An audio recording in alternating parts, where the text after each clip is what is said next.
Hang on a minute. Damn microphone decided to go haywire on me. Come on.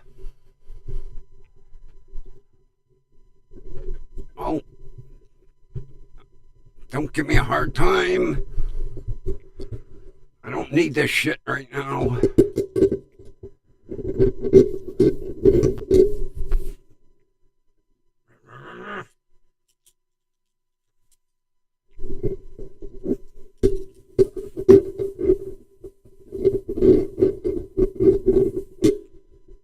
Oh, tighten up already.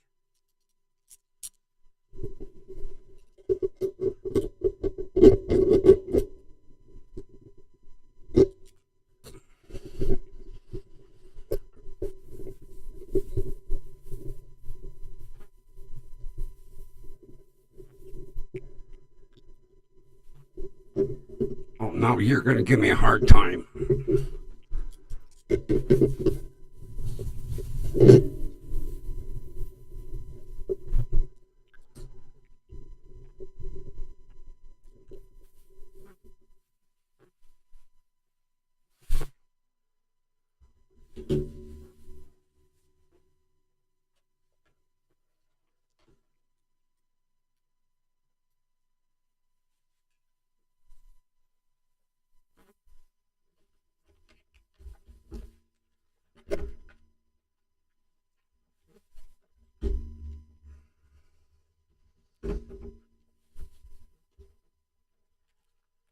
Oh, Jesus Christ. Well, if it's going to be, it never fails. Just at airtime, this damn thing decided to fall apart. Oh, God. Oh, man. So, how's everybody else doing? Holy Christ. Oh, man. I'm counting down, and it gets to 6:59 and 57 seconds, and the mic goes, oh, now what happened? Something else just happened. My twin screen went out.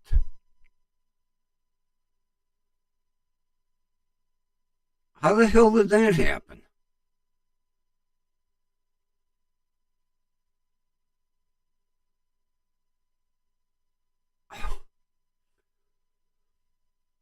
I had, with Prism, you can do one or side-by-side screens, which the only reason I do that is it puts the chat directly in front of me.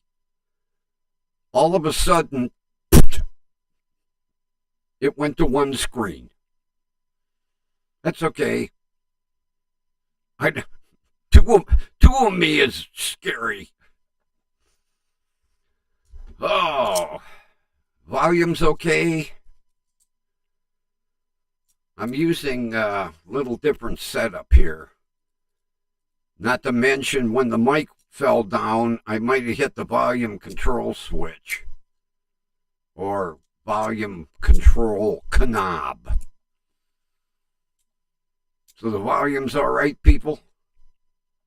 Not too loud, not too... Because I know I grabbed it and I might have turned the volume knob.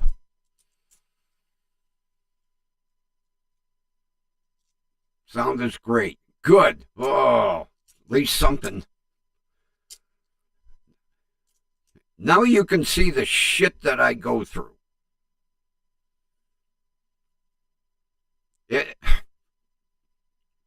just, like I say, it went 6:59 and 57, 58, and then all of a sudden the mic just went whoop. I'm like, what the hell?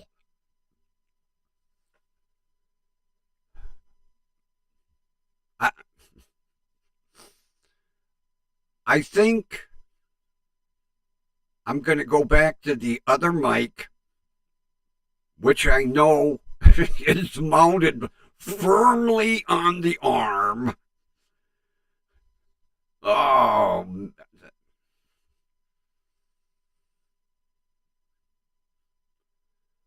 well, oh, geez. I don't think I have enough juice in the tablet. Let's see if the tablet will boot up. Oh, I got 64%. Holy kielbasa. I forgot to charge it. And usually by the end of showtime, I'm like at 15%. I'm getting red flashing bars.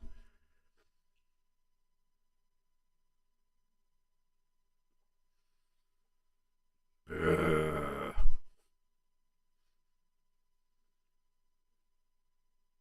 Boy, it turned out to be kind of a beautiful day here today. I don't know what the temperature got up to, but when I stepped outside to get my packages, I was like, oh man, I could have been doing some wiring on the Passat.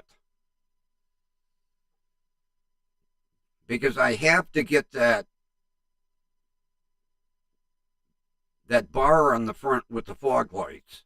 I'm going to need that extra light. Hopefully tomorrow's going to be kind of decent temperature. Because one thing I did, I pre-wired the bumper bar. So all I have to do is run 2 ground wires, which I have them all set up with ring terminals. And then I have quick disconnects on the positive wires. So all I got to do is run 2 wires from inside.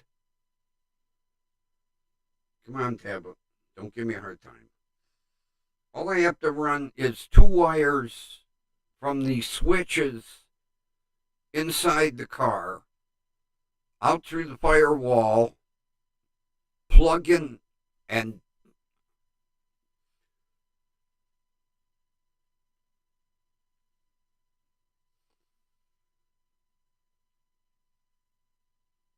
let's get started, and then I can pull up the weather app on my phone and see what the hell tomorrow is going to look like. I don't want that. I want this.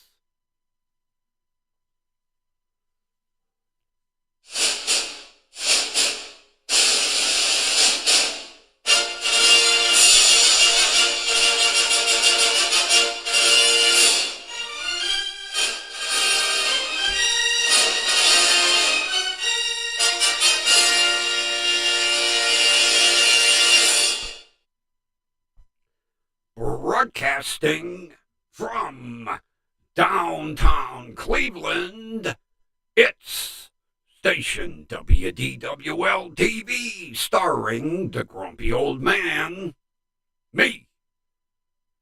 And this program is brought to you by Grumpy Vulture Productions. No bow.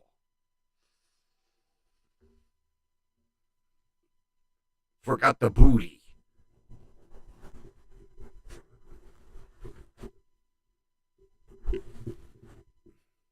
Now the... Come on. Down. I don't know why that... Leave well enough alone.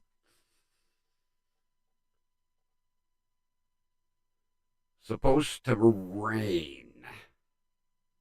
Ooh,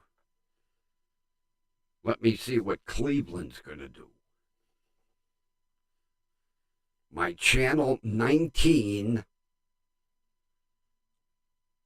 first alert weather. Channel 19. As much as I can't stand the weather guy, their forecast is usually pretty good. Okay, let's see here. Saturday. Rain. Damn it.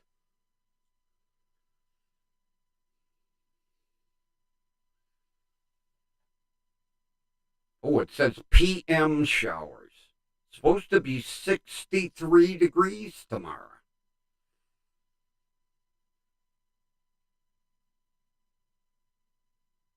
It says windy with afternoon showers. Well, depending on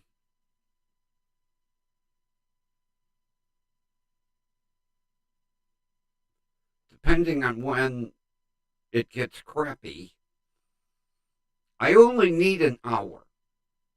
That's all I need. I need an hour. Maybe not even that much, because like I say, I've got everything set up. I already know where my ground connection is going to be. So I just run the 2 ground wires up, ground them to the fire core support, and then I just need to run 2 wires from the switch panel that's on the console out through the firewall, very carefully down the edge of the fender, take my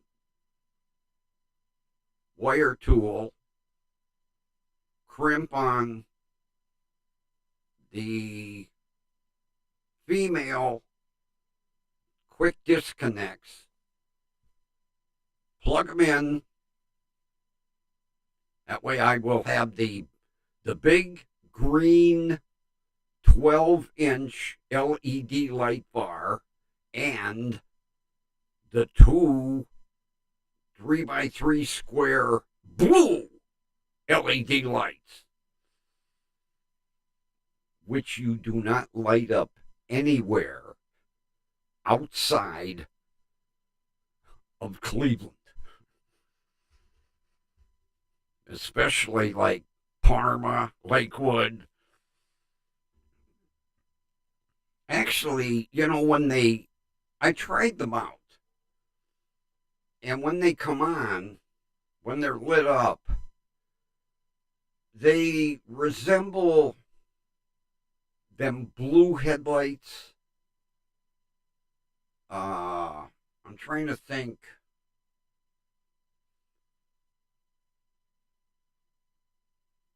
Like the new Chevy pickup trucks, the headlights have a blue tint to them. Well, that's the way these fog lights look. They're not blue, like police car blue. They're a faint blue, but I'm not going to take no chances. But that 12-inch LED light bar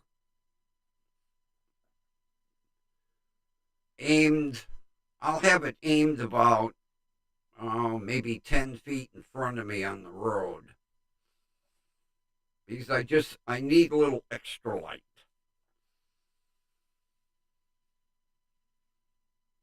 And what is cool on my switch panel,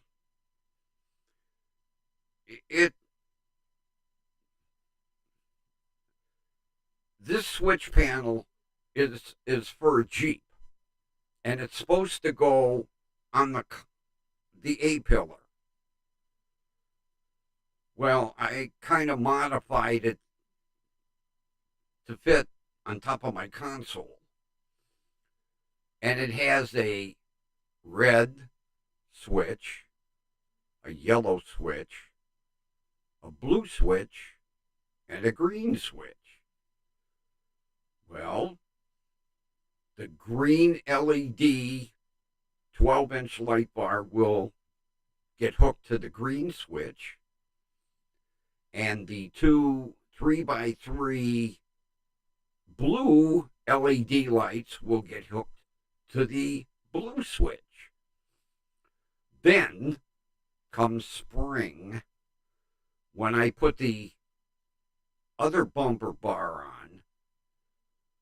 The yellow will be for the yellow fog lights, and the red, it will be for the other pair of green LED fog lights.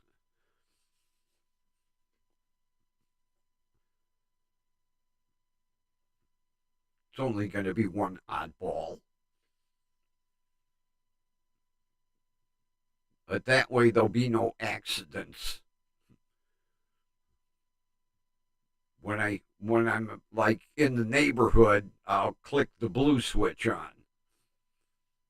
When I'm not in the neighborhood, the blue switch will get shut off.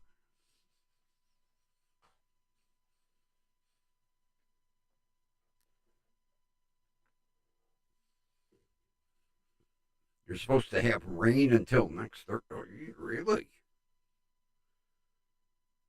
Okay, thanks. Why do I have a... No, thank you. Delete. Go back to the weather app here.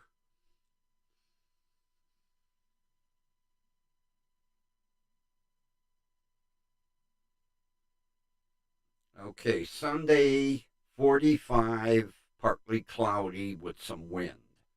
Monday, 43, partly cloudy.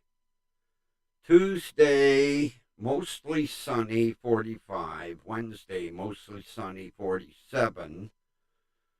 Thursday, 51 and showers. Friday, 60 and showers. Saturday, 48 and showers.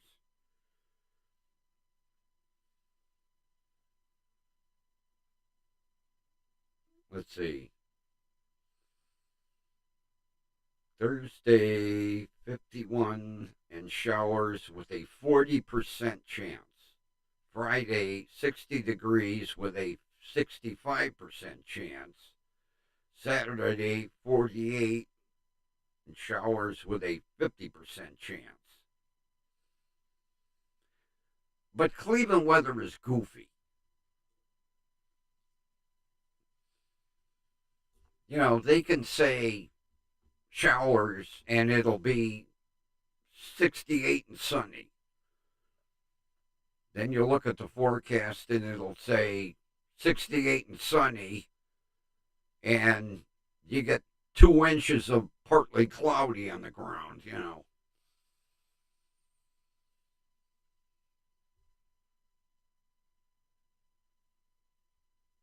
So I'll play tomorrow by ear. Like I say,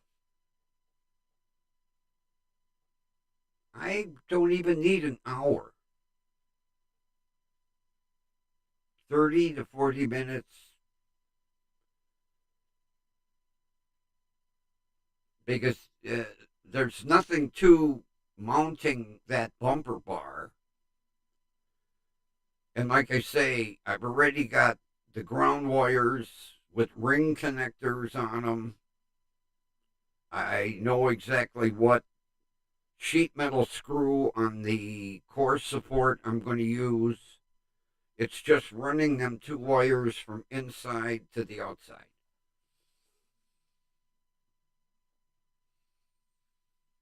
And then, you know, you can't trust a lot of eBay sellers, especially when they're Chinese eBay sellers.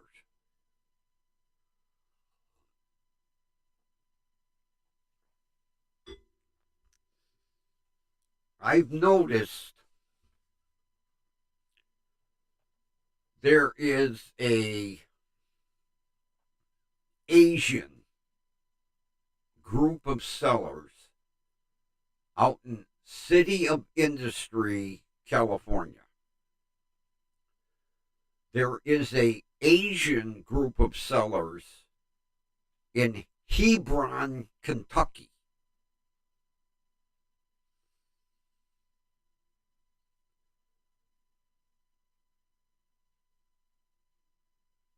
I was looking for the hell of it for a fancier gear shifter. So I come across this really nice kind of elongated shift knob that would look something like an automatic transmission type shift knob. Because the Passat has an 8-ball. It's got a round ball. So I come across this elongated, really nice looking gear shift knob. On the same listing, you know how you click through the pictures? All right, the first two pictures have this nice elongated shift knob. Then the next two pictures have the round ball. So I messaged the guy and I said, if I order, will I be getting the shift knob that is in your first and second pictures?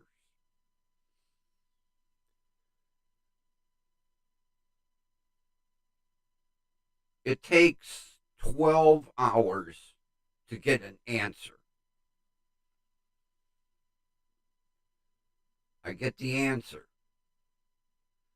Shift knob is identical to first and second picture. I order it. It arrives today.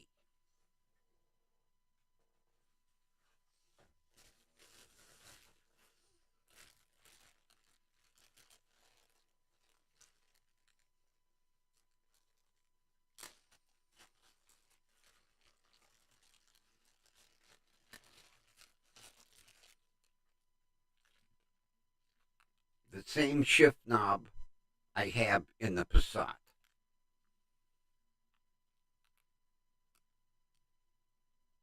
Not the fancy schmancy one, the same one. Now, it came with a shift boot, which I need because mine is all, leather gets cracked and crummy, and I didn't want the same fucking shift knob. And I asked him, is it the first two pictures or pictures 3 and 4? No, it's pictures 1 and 2. This is picture 3 and 4. Not happy. So I messaged him and I said, if you look at your reply, it says pictures 1 and 2. Your reply. I said you sent me pictures 3 and 4. I don't want a round shift ball. I want the fancy elongated shift knob like you told me I was going to get. I will get my answer sometime tomorrow.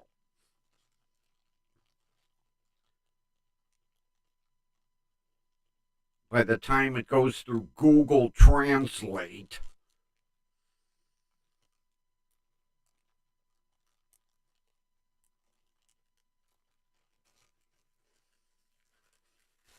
I mean, nothing like, you know, getting an answer that, yes, you will receive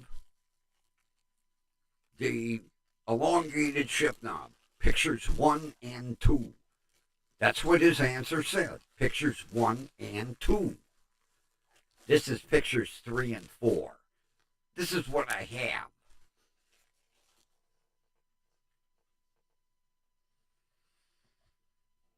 I know what he'll. I know what the answer is going to be. We will give you 50% refund and keep the shift knob because it isn't worth their time to get it back. In the meantime, I don't want it. Even if you're going to give it to me for free, I don't want it. I wanted the fancy one.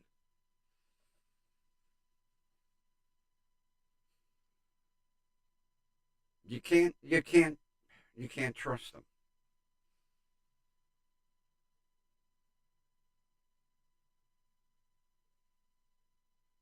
Now, yes, if I'm forced to keep it, I'll use it because it's got a nice brand new shift boot. But I didn't want the same thing.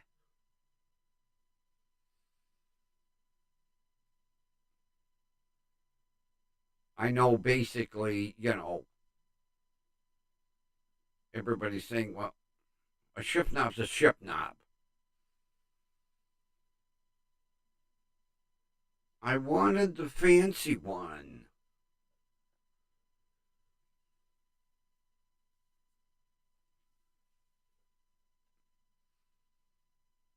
Either, he'll offer me a refund and tell me to keep it, or else I'll get some bullshit. Send me pictures. I am not going to take pictures. Look at your product.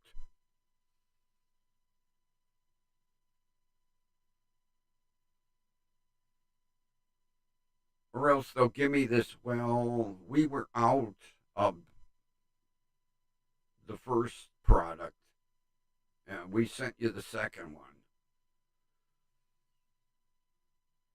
Ask the customer, do you want a substitution?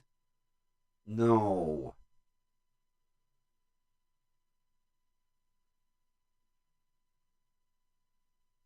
And I was having a good day until I opened that package and I.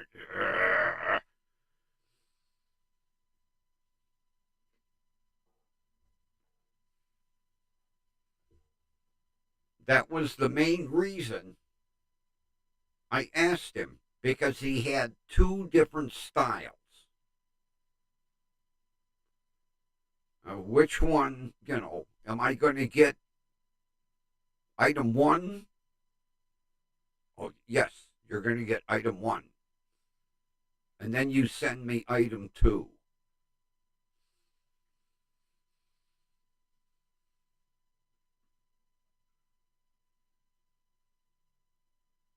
I mean, I could see my buddy's wife going, what are you getting upset for? It's a shift knob.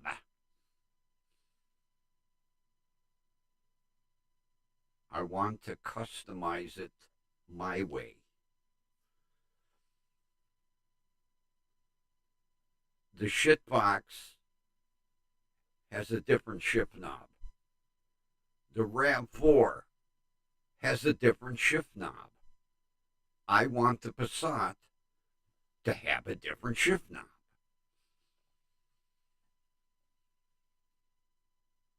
Not to mention, I'm kind of used to having one like this. I don't like that ball.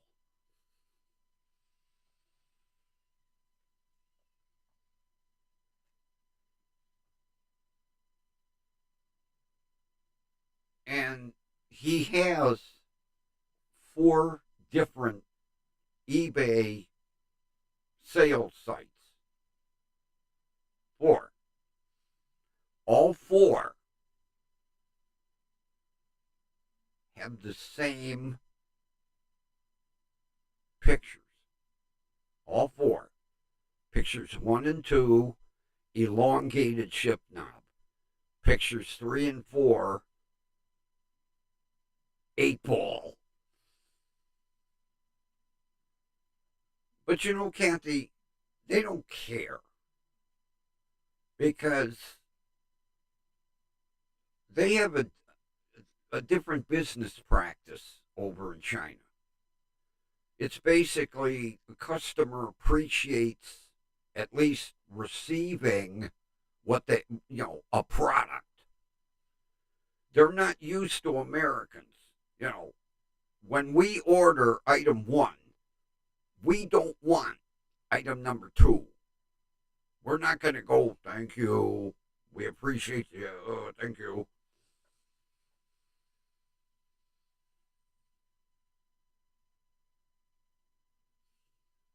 And then to tell me if I make the purchase, I'm getting item number 1. And then send me item number 2. Not happy. Oh, as a matter of fact, I ended the message with either send me the proper shift knob or I will file a dispute with eBay. That kind of guarantees you an answer.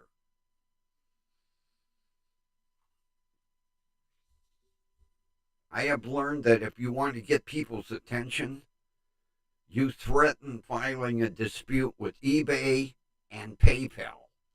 Oh, they don't want to hear that shit. And they don't want negative feedback either.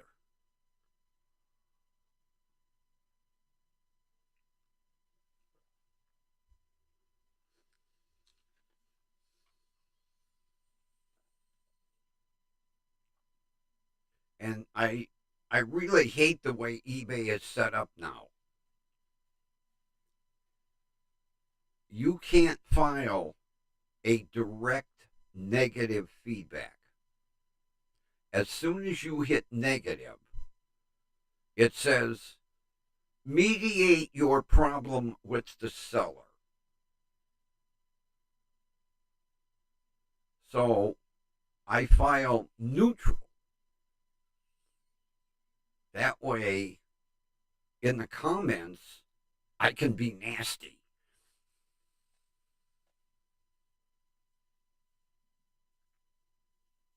Well, we'll see what his response is, Kathy. But I already know. We'll give you a 50% refund and keep the product.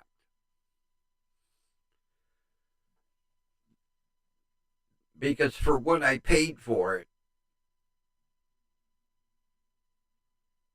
they don't want it back. Because I can guarantee I paid $10. They probably buy it for $1.50. So they'll absorb the loss.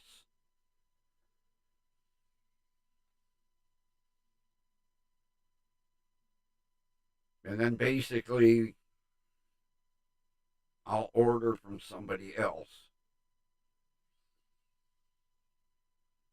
Because there is one seller.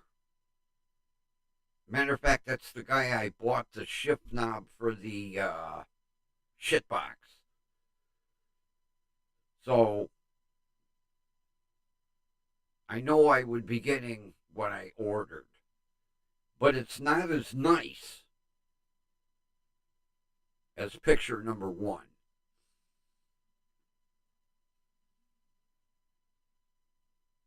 So we'll see what response I get, because you can message them at 9 o'clock in the morning. You're not going to get a response until the next day.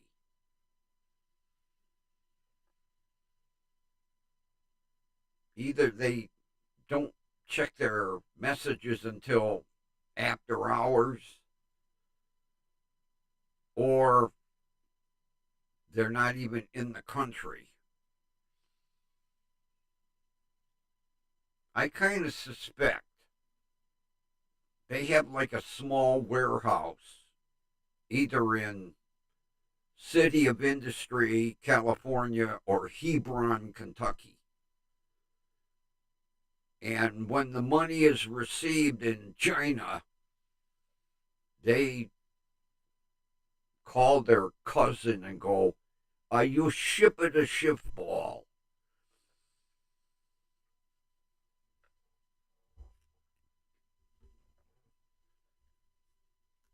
I don't know what it is about Hebron, Kentucky. There must be a big Asian community there.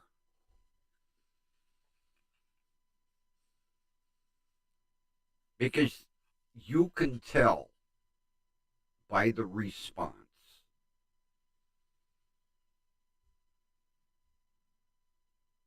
You know they're using Google Translate.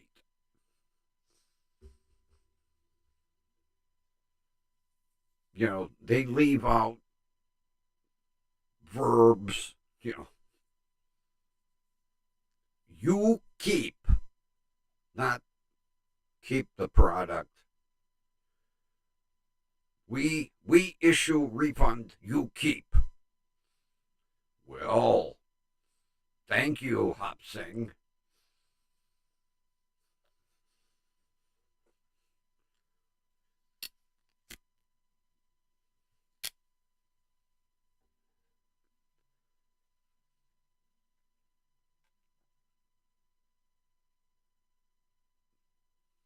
Although I think eBay is slowly cracking down,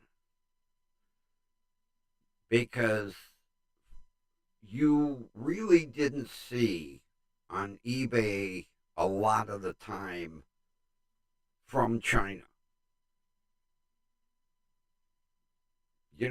I always look at where the seller is.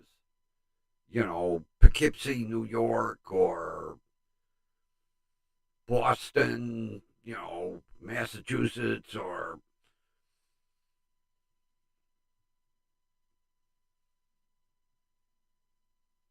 when you see from China. And the hilarious thing is, on their sales site, it'll say American seller from China.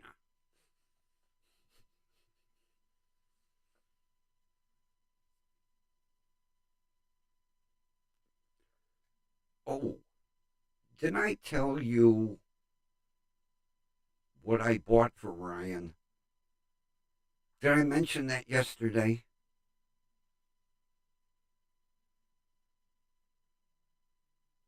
Or did I think I mentioned it?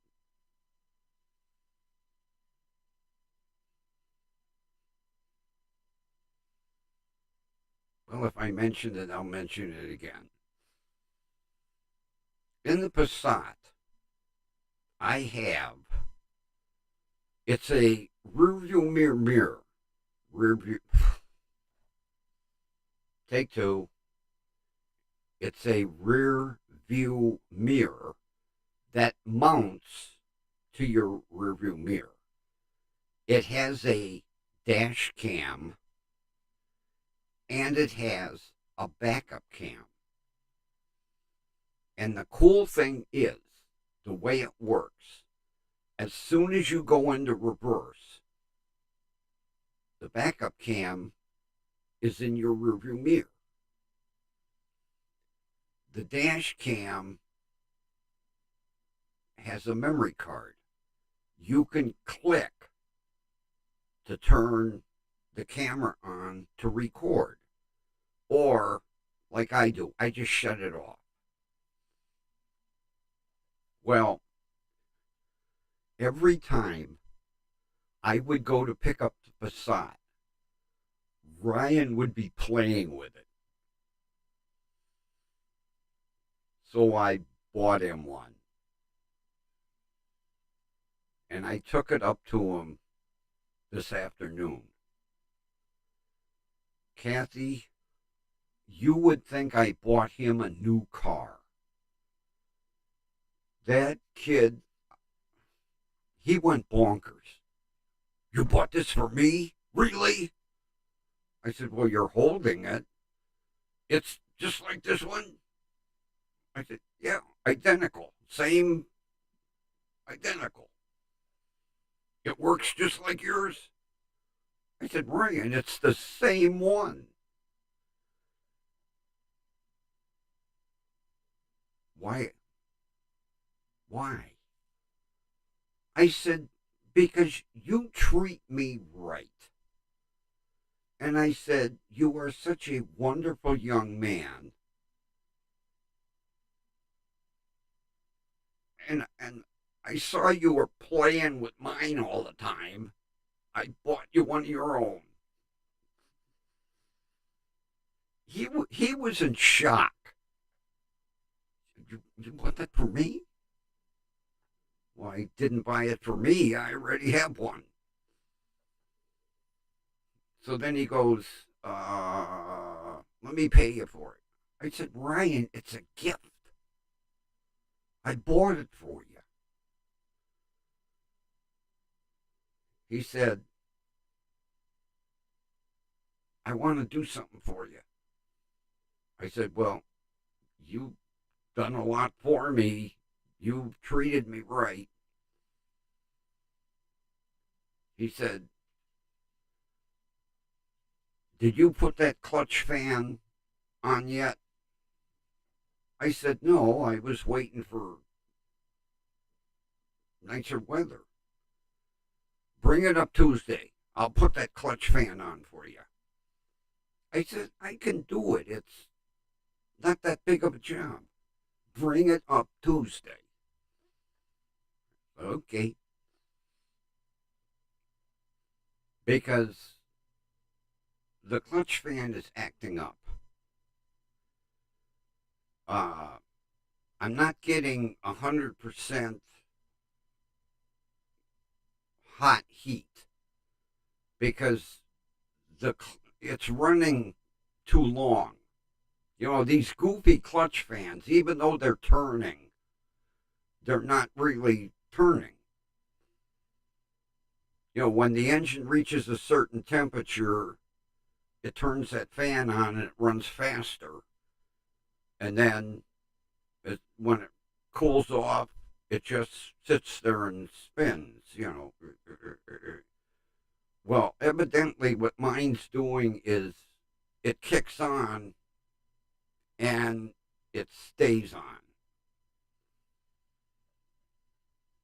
Because I showed it to him a couple weeks ago. I said, nah, I'm going to change this thing.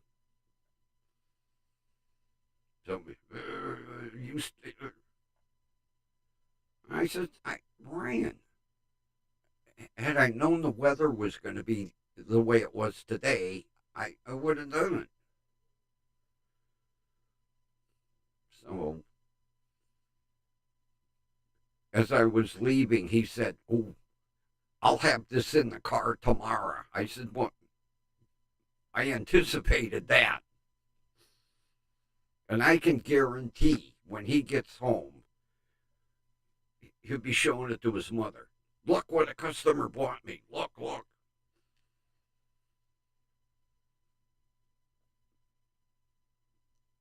The look on his face was priceless when he opened the box.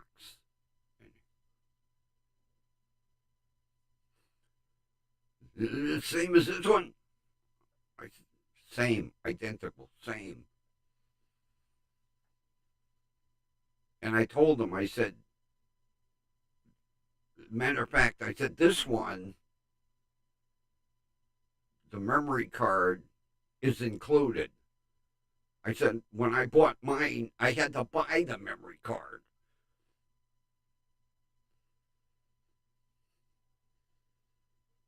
I'm probably the only customer that ever did that. He was shocked.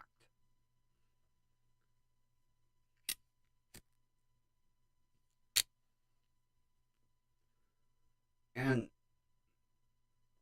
it was on, you know, everything is Black Friday, Black Friday, Black Friday. Well, this was on a Black Friday special.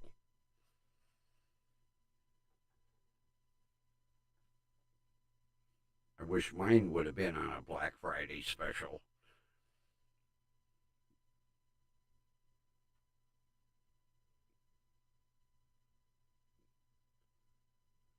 Uh, they close at 5, okay? They're not open Saturday or Sunday. I looked this morning and it's GoFo Express and it says out for delivery. It left GoFo's warehouse in Warrensville at 7:03.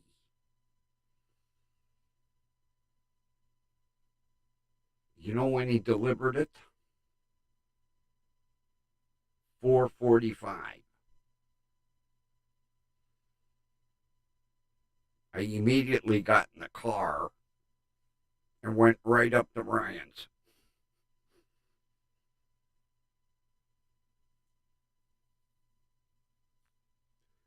And I pull in, and he come running out, and he goes, "You got a problem? Is something wrong with the car?" No. I get in. I said, "Here, got something for you." I handed him the box, and he's like, "Oh, I left my pocket knife in the office." I flipped mine out. I said, "Here you go." He opened the box.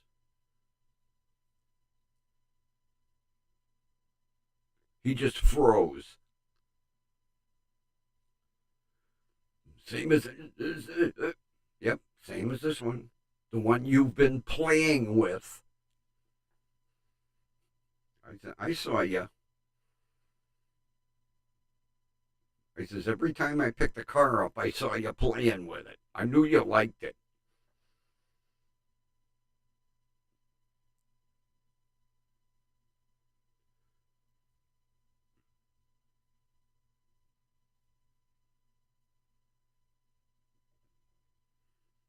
Matter of fact, it was hilarious. He slipped. He called me Dale. And then he went. I said, because it's always been, Mr. I said, "That's who I am." I said, "Mr. was my father."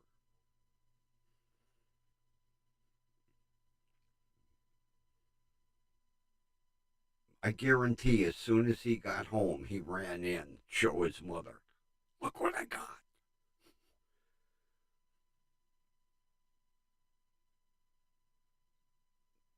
Now what? His mother should remember me. All he's got to say is the guy you picked up.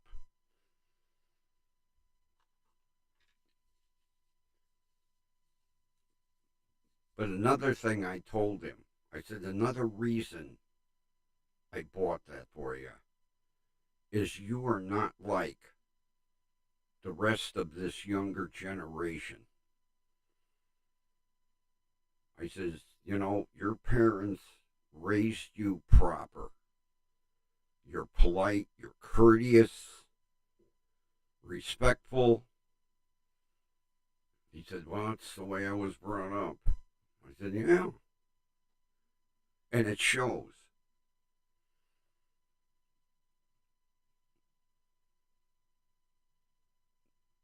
Because his mother said, because I told him, I says, I've seen a couple of irate customers, and I see the way you handle them. And he said, yeah, my mother told me the more irate they get,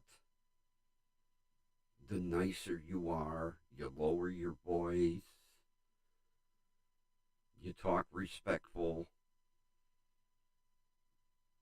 And he said, with most people, they'll back off. I said, well, yeah, every now and then you're going to get an asshole that thinks he's right, even though you're showing him he's wrong.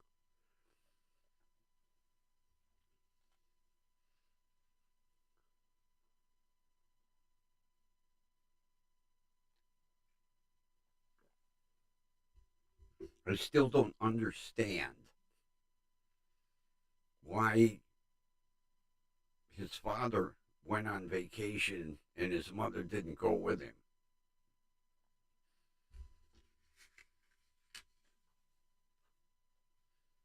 Although maybe she didn't want to go to Guatemala.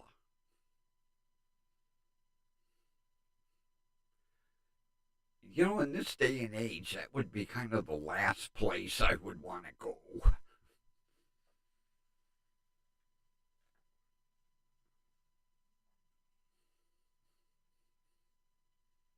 Oh, I heard something today. I can't remember what state.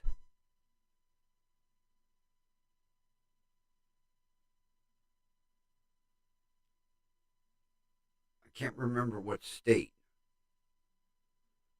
They they did a big crackdown on truckers when they pull into the way station. Because, you know, when the sign is up, scales open, you must pull in. Otherwise, you get arrested. Well, I guess it was the state police, DEA, and ICE. And they were arresting left and right, especially the truckers that couldn't speak English.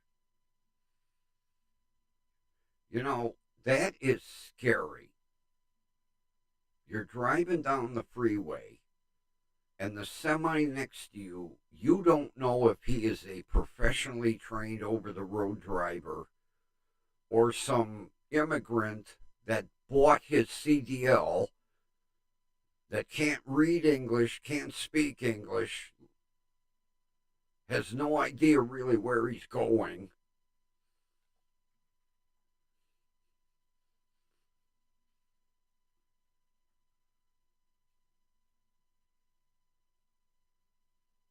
That was like a couple months back in California. This trucker caused a chain reaction accident and killed a few people. And they found out he was watching Hulu on his cell phone.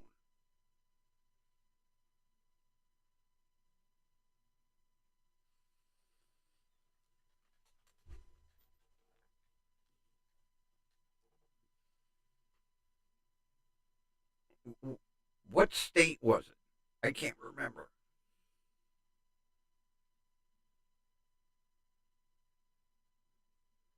But you know, the problem is that's only one little tiny piece of the puzzle.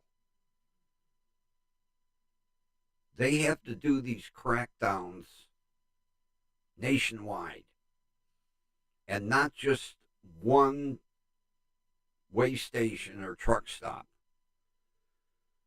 because it is scary how many foreign drivers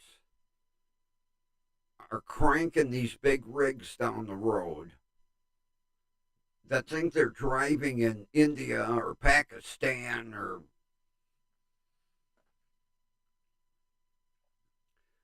you ever see videos of Indian drivers over in India? It is scary. Absolutely scary.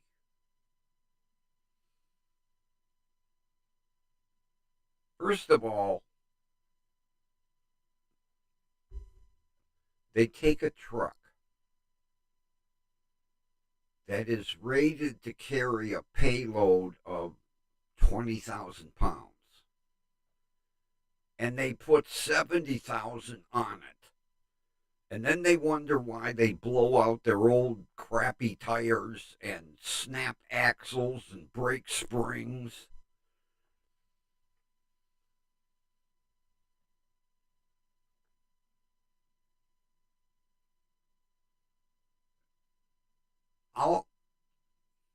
I'll get you the YouTube channel. There is a YouTube channel of this Indian tire repair shop.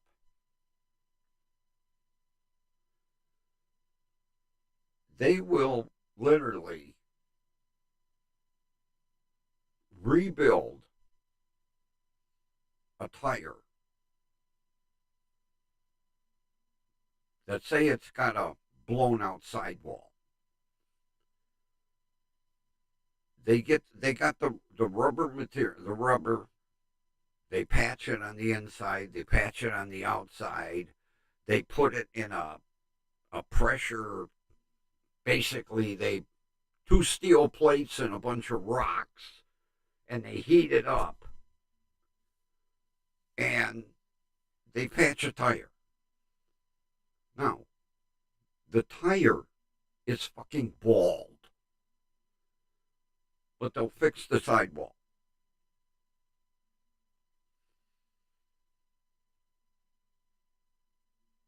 Oh, Canada? Holy shit.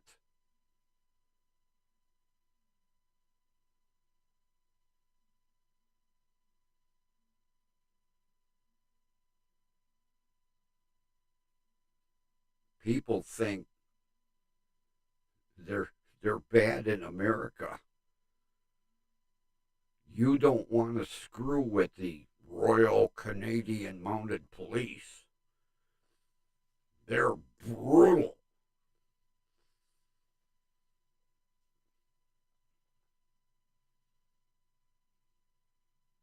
Yeah, I've seen people.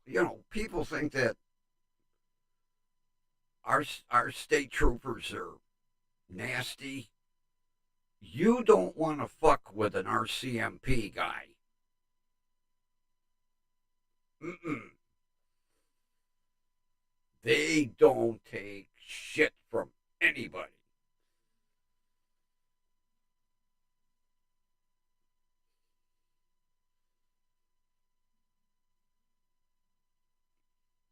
Although I'll tell you what, I love their dress uniforms. Oh man, you talk about impressive.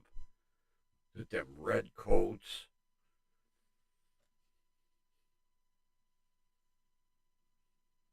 Yeah, the Royal Canadian Mounted Police.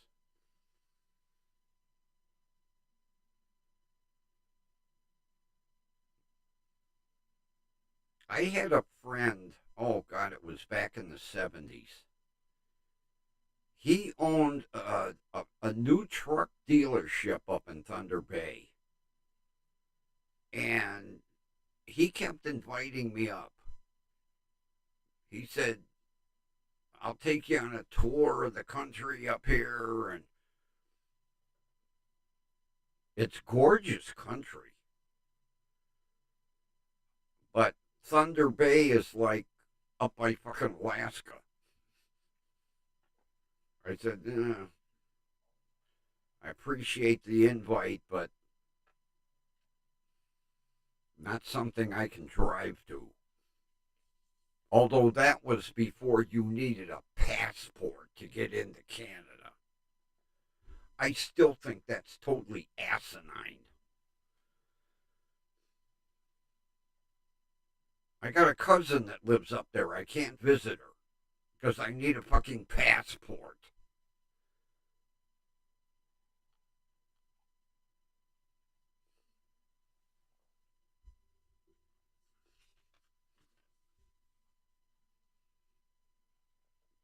There are allies. There are friends. Why do I need a passport to go visit our allies? Although, since Trump has pissed them off,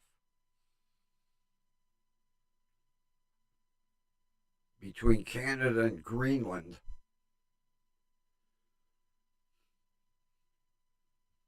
he said he was just going to take over Greenland. What the hell do we need Greenland for?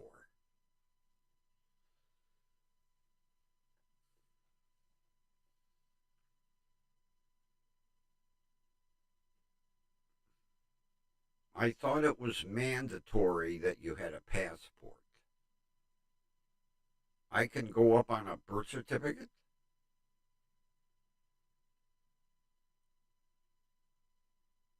See, with having the Passat, I might consider a little long distance travel now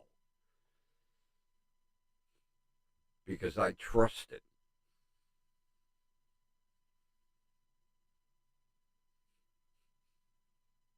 So, what are we making for dinner tonight, Ron?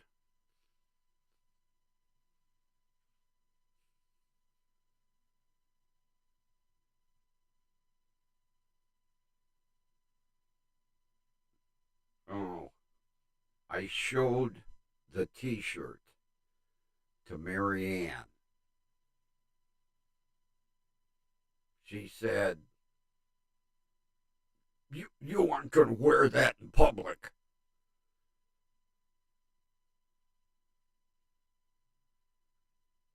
I said, why? Oh, it's insulting as hell. I said, well, that's me. Oh, I wouldn't dare wear that in public. You'll get in trouble. What am I going to get arrested for wearing a t shirt? I knew I shouldn't have showed her. She has no sense of humor.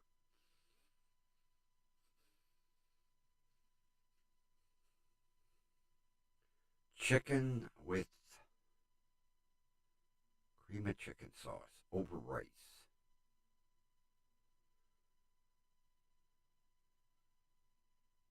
What? Do you like have poultry out behind your apartment? You and chicken, Ron. I mean, eat what you like, but you're going to grow feathers.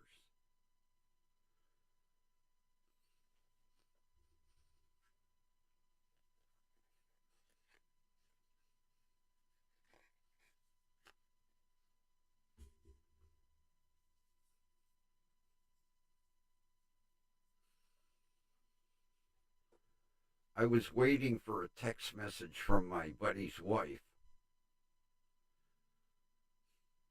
I guess I'll have to wait till Sunday. Get my phone call at noon.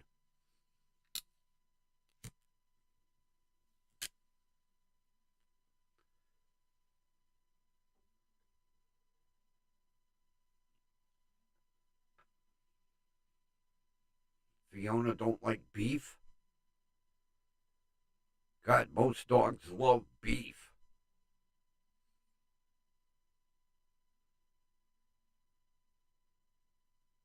Almost as bad as Boots.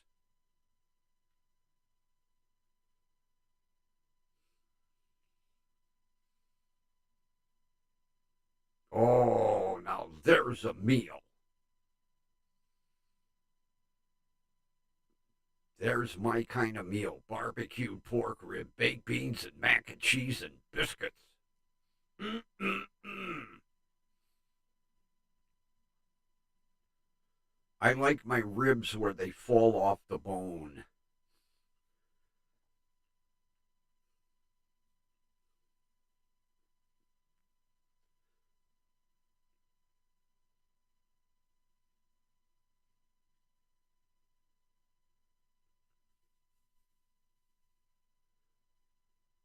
My buddy's wife, when she does ribs,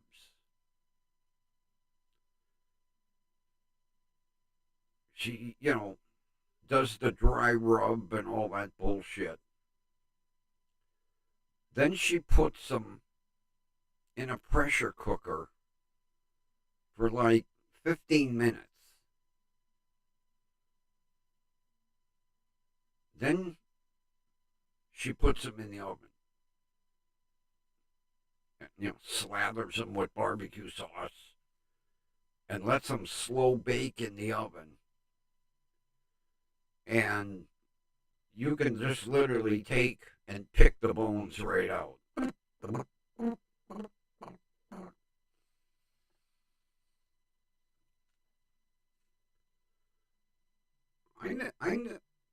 I have never in my life used a pressure cooker. I hear so many people talk about using a pressure cooker, but when she does ribs, oh my God. But she says 15 minutes. That's it.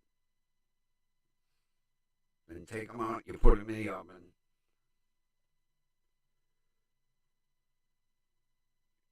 She told me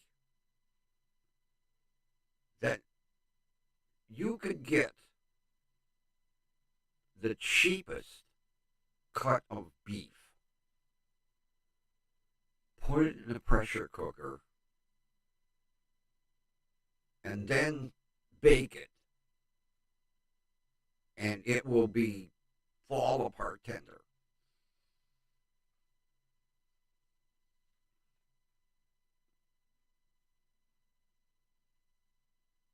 I guess maybe I'll have to buy one.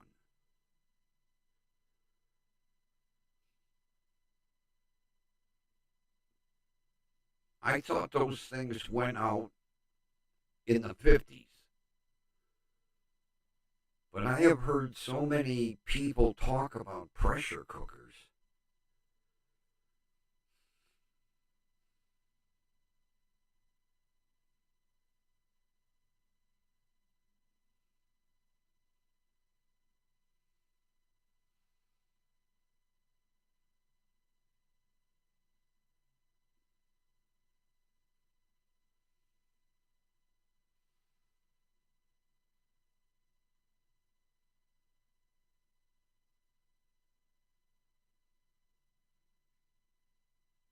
Jesus Christ. What the hell kind of landlord do you have? Everything's fucking broken in your apartment. And they let him get away with that shit?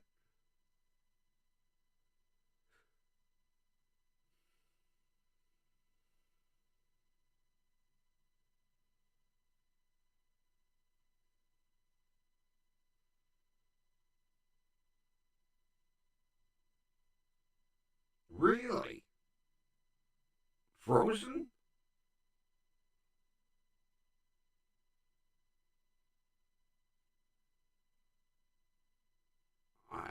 Oh. 3.5 hours at what temperature?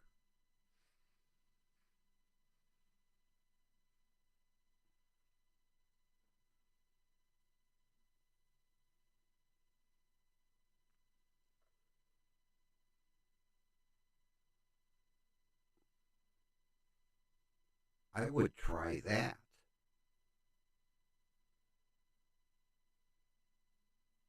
Matter of fact, Save-A-Lot had spare ribs on sale. $3.75, 3.5 hours. I'm gonna try that. I'm gonna go up and get me a rack of ribs, bring them home, throw them in the freezer,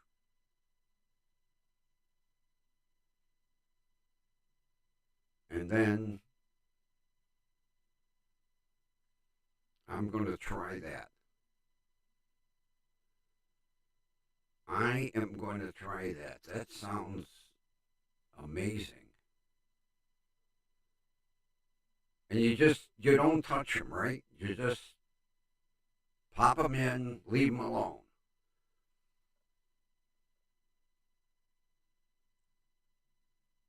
I'm going to try that. Because when I was there the other day, they had them on sale. And the sale goes until next week, Wednesday. No, the sale goes.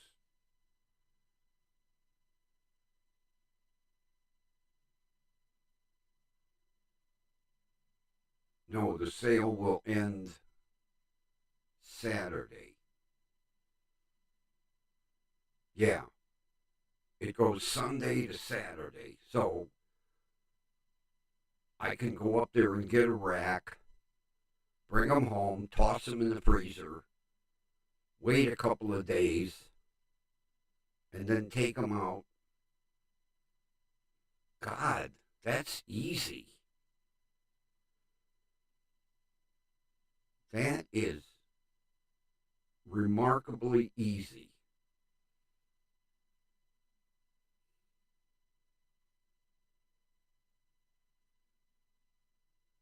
I'm going to try it.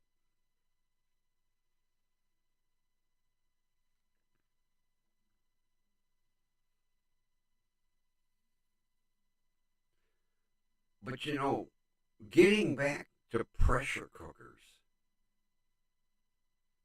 I thought, back in the 50s, people used pressure cookers because you couldn't afford, good cuts of meat.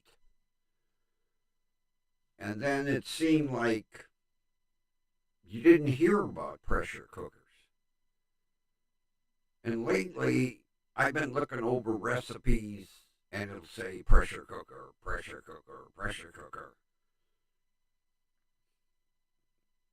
I guess I'm going to have to buy one.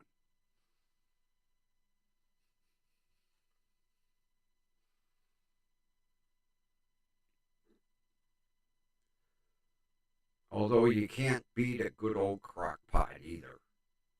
I make more meals in my crock pot. Put everything in, turn it on, ignore it.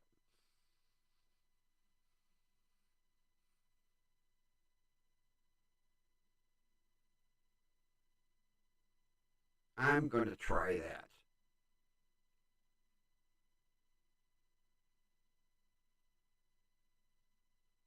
Because tomorrow is the end of the sale, so I better get up to Save-A-Lot tomorrow.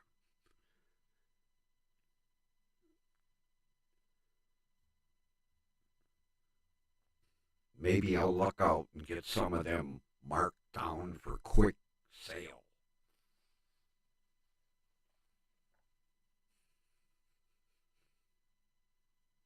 But the other day,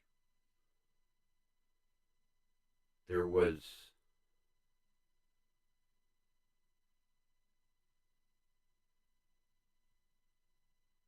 T-bone steaks.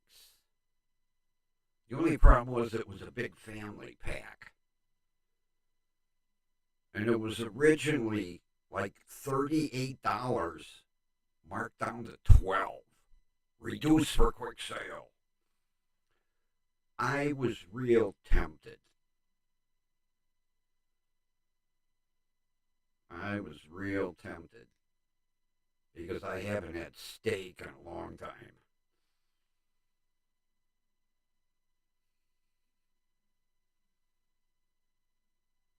They also had there were 3 2-packs of pork chops with the pockets cut in them for stuffing. They were like $2.50 a pack. I'm too lazy to make stuffing. Sometimes it saves a lot. You can get some real bargains. The only problem is you either have to freeze it right away or use it right away. And there's a lot of times that I'm lazy.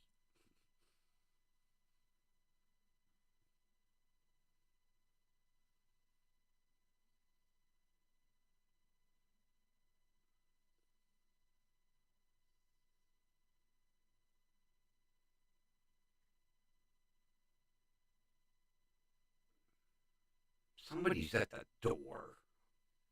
Damn it. I don't want to fall over wires here. And let me see what idiots are at the door. 20 after 8.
It was Rob. Do you know your porch lights out? Yeah.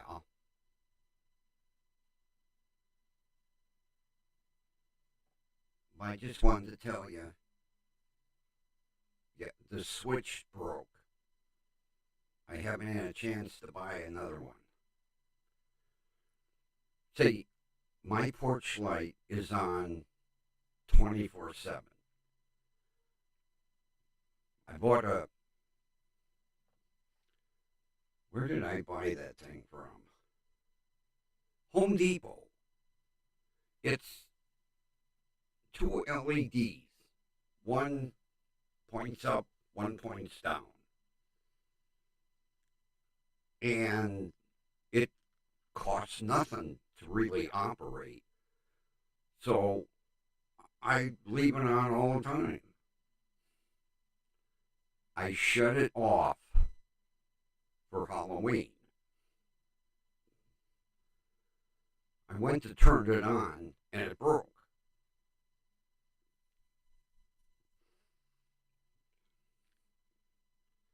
I haven't had a chance to go up to Homeless Depot and buy another switch. I guess he just came home and went, there's no porch light on. In a way, I'm glad he's observant. But I knew. Now, mind you, when was Halloween? It's taken him 14 days to realize my porch light ain't working.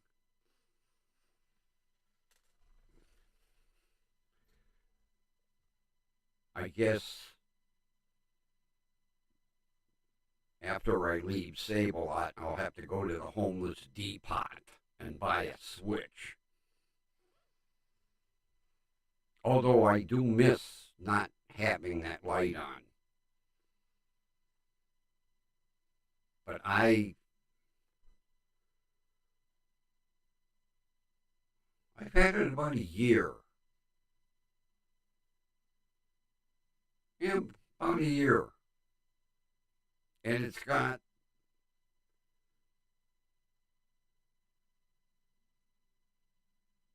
I can't remember what the wattage is on the LEDs. Like, it's like 7. I think it's 7 watts, but they're bright. And one shines up inside the awning, and then one shines down on the porch. And it lights the whole porch and part of the front yard. And yeah, I guess tomorrow I better buy another switch because I really don't, because it's so dark. The front of my whole front yard is dark unless there's a crowd standing there with torches and pitchforks. I better buy a switch. I mean, it don't take nothing to replace it. 2 wires. I don't even have to shut the power off.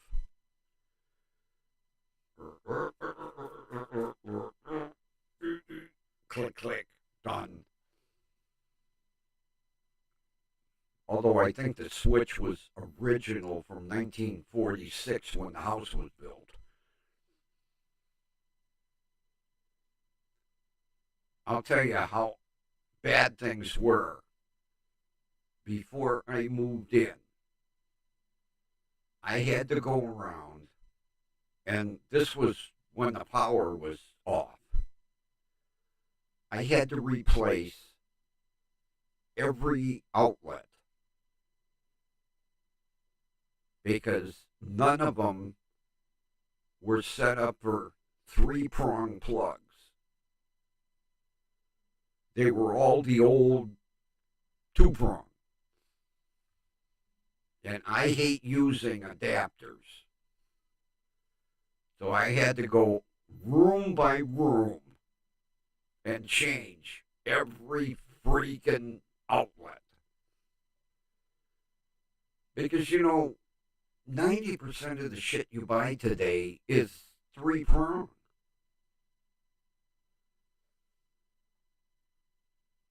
Like my Keurig coffee pot maker that I just bought. 3-prong.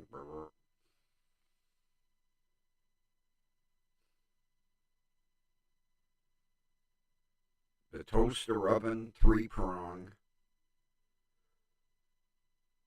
My crock pots, 2.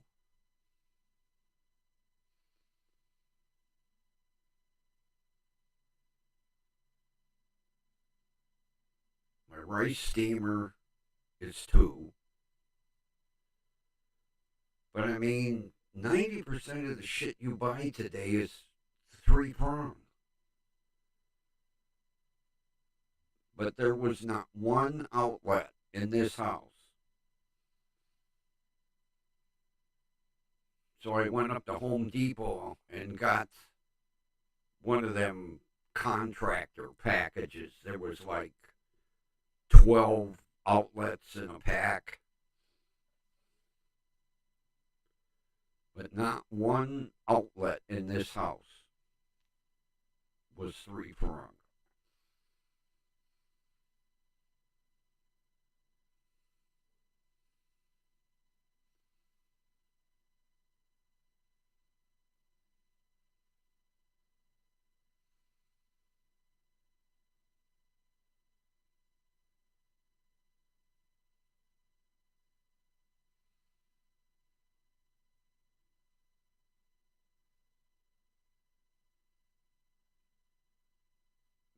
should have replaced the switches too. Well, I had to replace the switch for the outdoor light over the side door and the switch for the basement light. The bathroom was okay. My bedroom was okay. The studio was okay. Those had been changed, but the switch for the front light, you could just tell how old it was. I flicked it off. Then I went to flick it on. It went bonk. And the spring broke. The thing just flops up and down. Like, couldn't have broken the on position.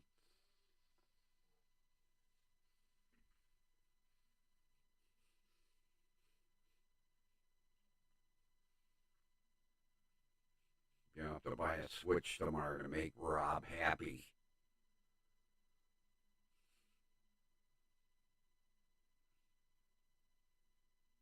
He's usually so observant. I wonder why it took him 14 days to figure out my porch light wasn't on.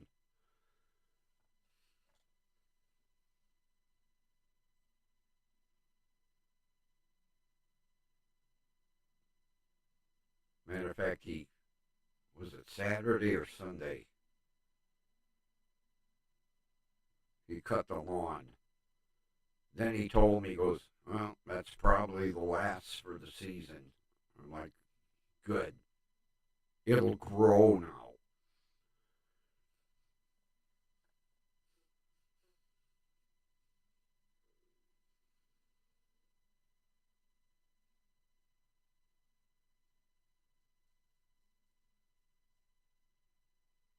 I guess maybe I should start taking advantage of some of that markdown stuff at Save a Lot.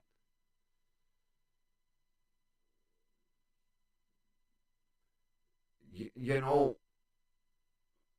Ron, I think maybe in a way he kind of took the hint that he was aggravating me.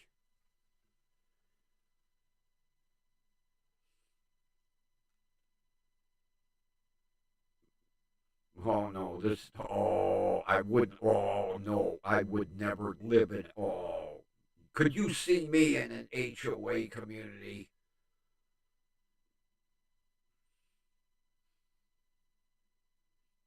Especially when I hear my buddy's wife tell me about all the rules and regulations they have. Jesus Christ. You can only plant certain kind of flowers. You can only have certain kind of color in your house. You can't leave a car in your driveway overnight unless you get special permission. Nobody is going to tell me what I can and can't do on my own property. Yeah, she told me you're not allowed to have a car in your driveway overnight unless it's a guest, and then you have to get permission.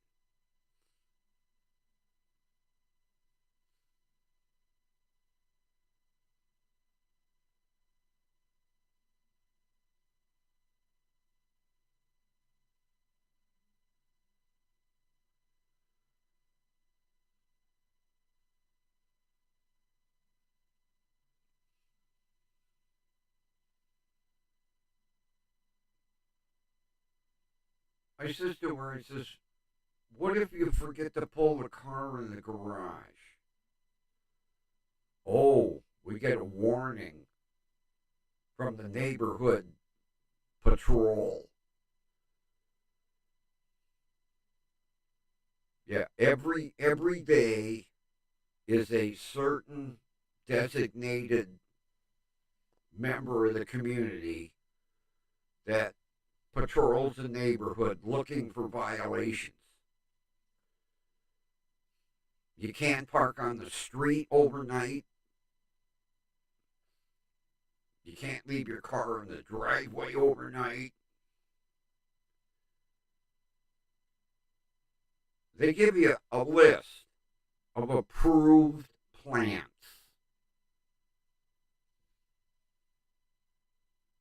If you plant anything that's not on the list, you get a violation.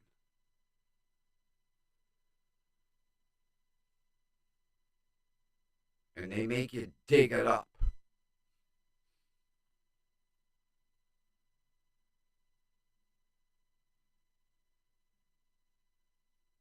Definitely, Kathy. Yep.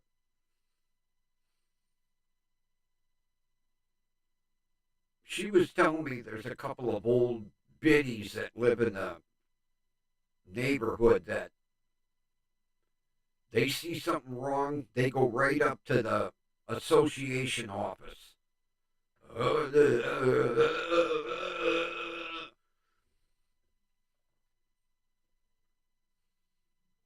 Yeah, on your porch,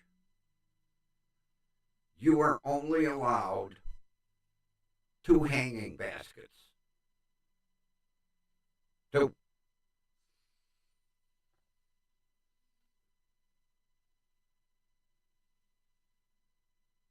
I wouldn't doubt it.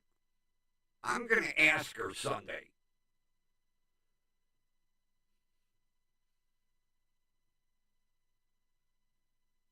Yeah, you can only have 2 hanging baskets.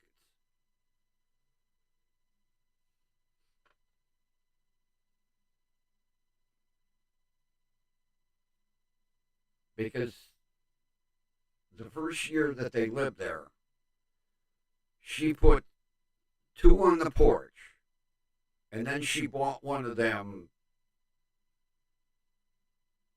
crook hooks. You know, it goes in the ground for a hanging basket, and she put one in the middle of her front yard. The next day, you're not allowed to have that. She said, what? You're only allowed 2 hanging baskets.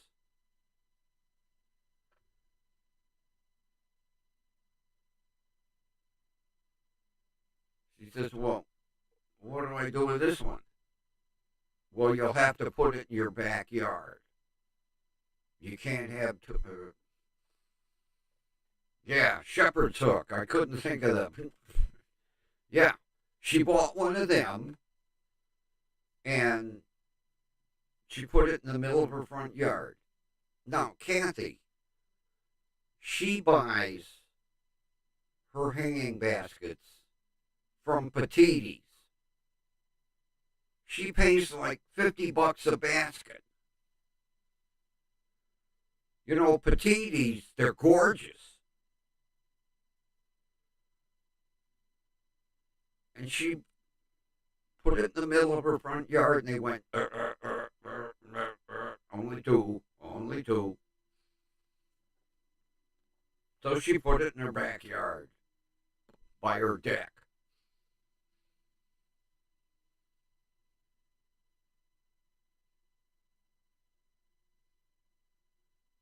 They would tell me that. I'd go out the next day and buy 50.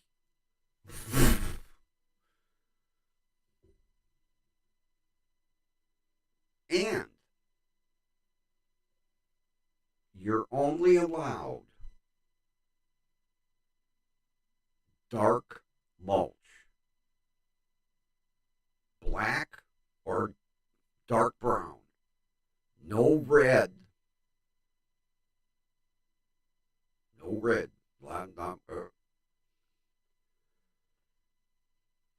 I said, who makes up these goddamn rules? Well, the association, you know, and then the association votes on them. I was like, I don't think so. And then they have to pay like $150 a month.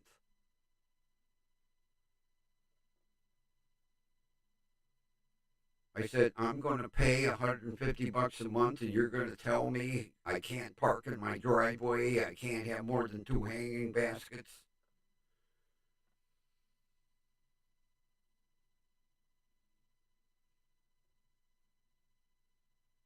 And I have heard some of these homeowner associations are worse.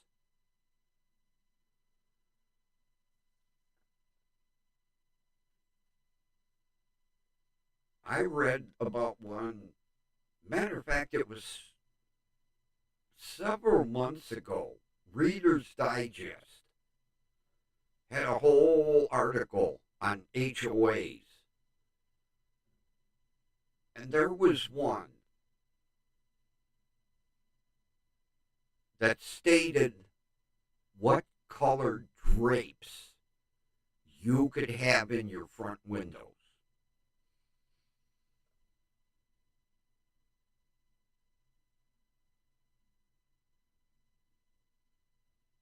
You're going to tell me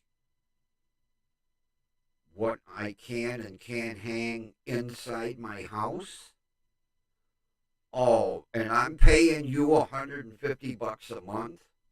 I don't think so.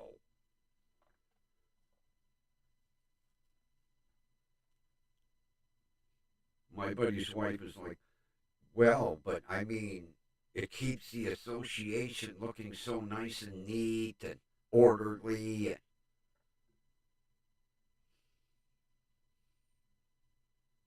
No fucking way. There would be no fucking way I would ever buy a house that had a homeowners association.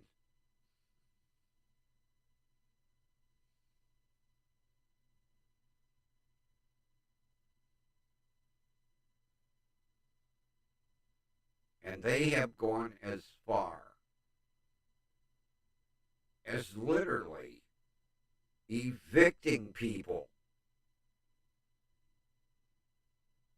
for like non-payment of dues. Evict them from their own house.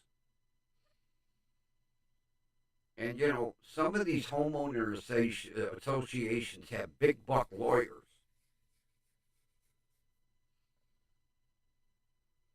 That's getting out of hand.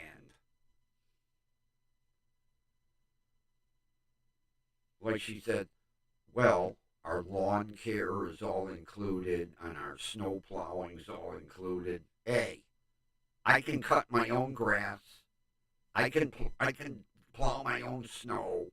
I don't need to pay you $150 a month for that. And then you're going to tell me what I can and can't do in my own house?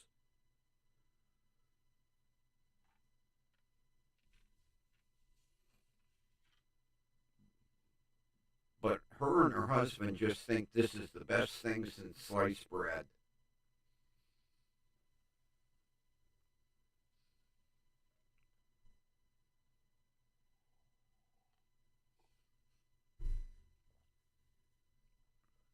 I don't know whoever came up with that concept, but they should be shot. Homeowners Association.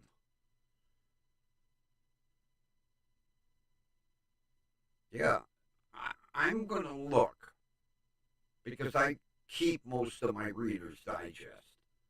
I'm going to try to find that article, and you will not believe some of the rules.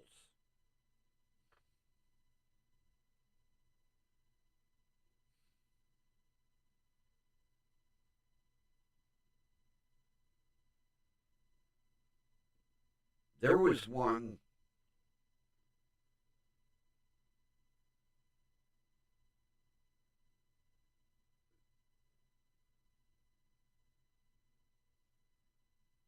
I'm pretty sure they said that basically all the backyards had privacy fences. okay? This one family bought a trampoline for their kids.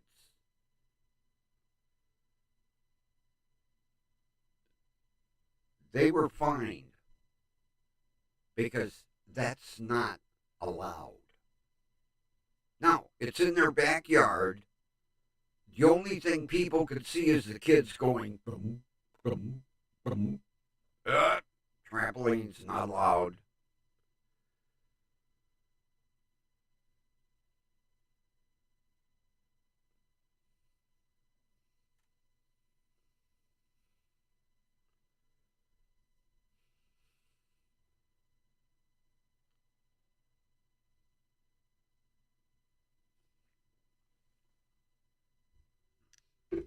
I'm paying a mortgage and property taxes on a house, and you're going to tell me I can't buy my kids a trampoline that is in a backyard with a 6 foot privacy fence?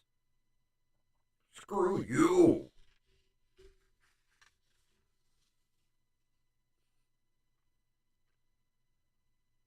But you know, some people kind of move into these areas blindly. And a lot of times they don't get a copy of the HOA rules and regulations until after closing. Well, you're screwed then. That should be something that when you're looking at a house, a real estate agent gives you and said, well, they have a homeowners association. Here's the rules and regulations.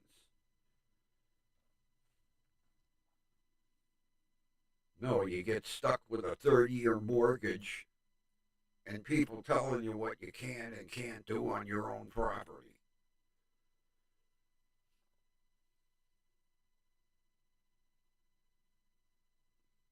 Oh, they could write me a citation, Kathy. They could write me one. I would wipe my ass with it and then mail it back to them.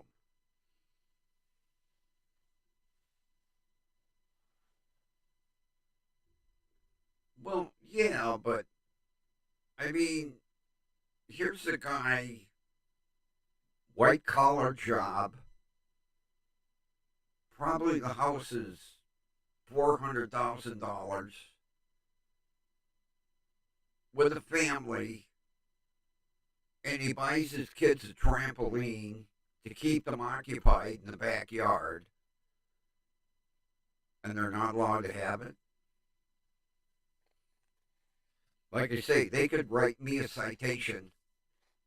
I'd wipe my ass with it, fold it up, put it in an envelope, mail it back to them.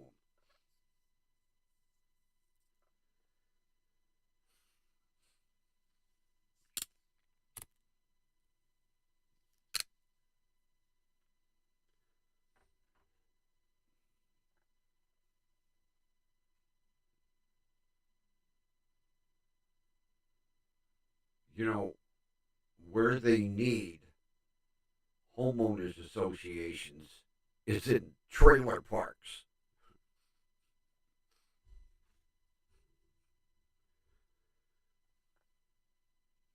Could you see the rules and regulations in a trailer park?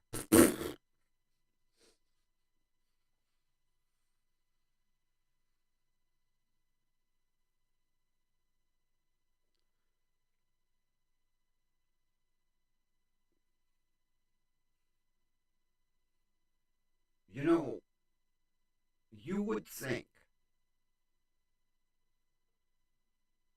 like with them Petiti's hanging baskets. I mean, I've seen them. They're breathtaking. You would think they would appreciate somebody going to that extent to beautify their property.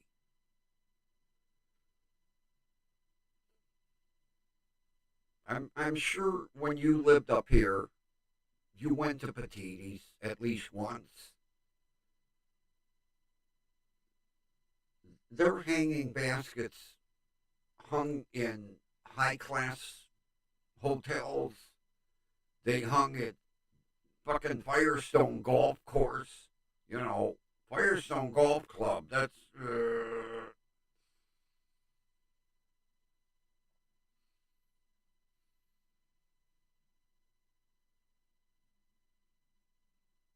I mean, you wouldn't catch me paying that kind of money for a hanging basket. I usually buy mine like when they're almost dead for $1. Well, I'll bring it back to life.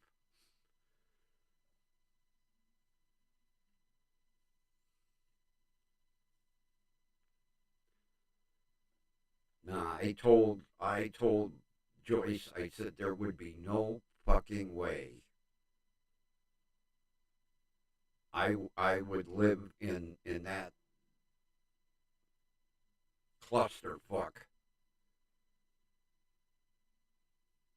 Yeah, it's called a cluster community.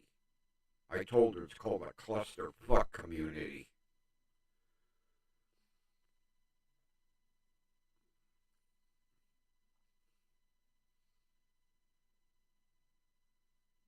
And they have like, what the hell did she tell me? 300, I think there's 300 houses. And they're building more. They're building more.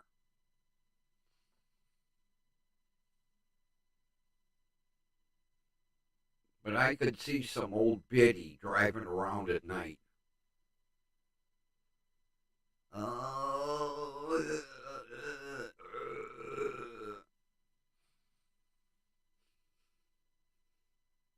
she could barely see over the steering wheel. Oh, turn the note into the association. Look,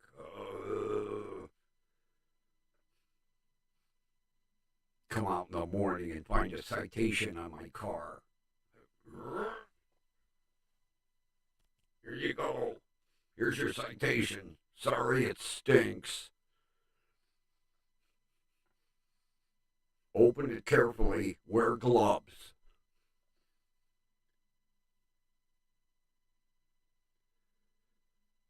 Matter of fact, send it to my doctor as a colonoscopy test there.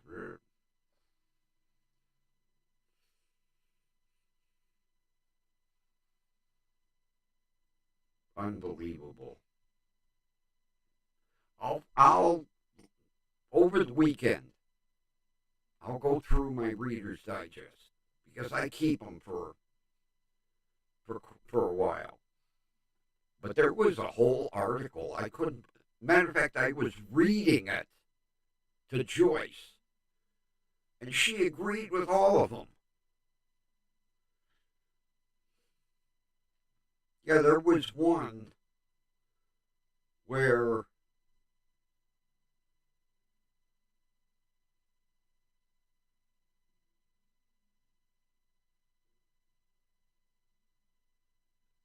they let the teenage daughter do her own bedroom, and she liked the color lavender, so she bought lavender drapes, and they were in an upstairs bedroom window. They got cited because lavender drapes were unapproved. You had to have white or ivory or black. Lavender,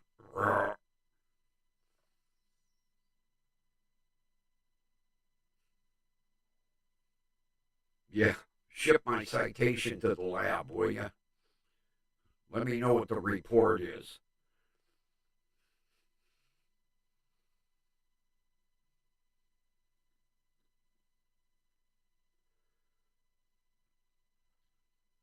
Although I'll tell you,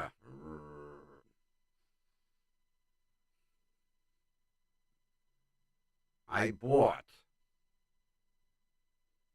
a family pack of toilet paper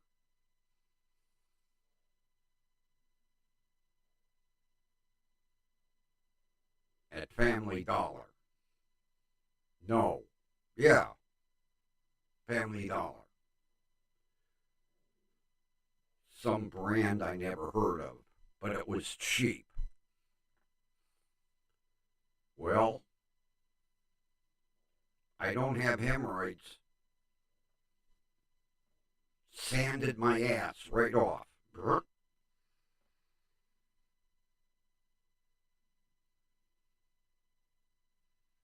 I went out and I bought some good stuff. And the cheap stuff is for emergency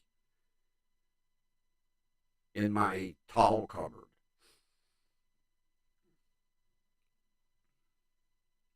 Talk about Chinese revenge. Oh, we make a toilet paper we send to America. Oh, oh, oh.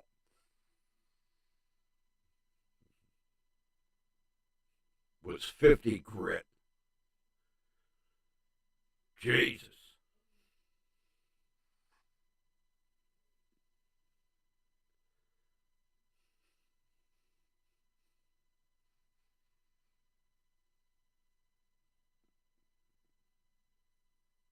Have you seen that stupid ass Charmin commercial yet with the three women?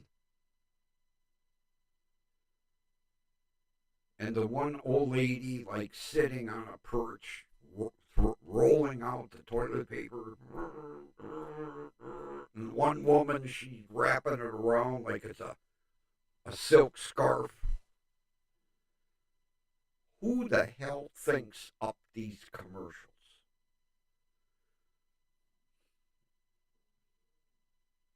Dancing around with toilet paper.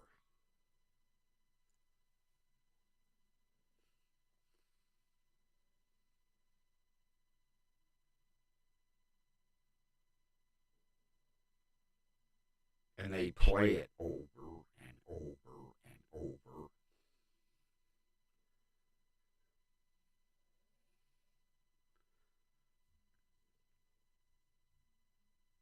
There was another stupid commercial I saw the other night. What the hell was it?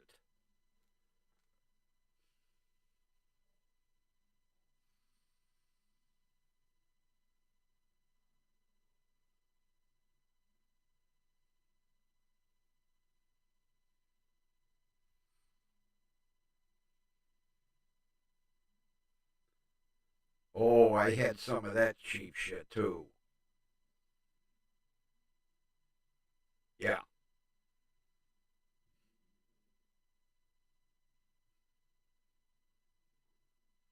You get done and you have to bleach your fucking fingers. Jesus.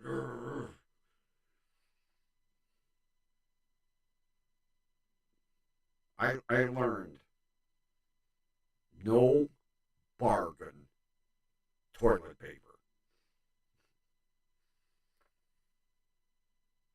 As much as I hate paying the price for, although I'll tell you what, Marx has, what the hell's the name of that stuff? Fiorella? I think it's called Fiorella. I never heard of it.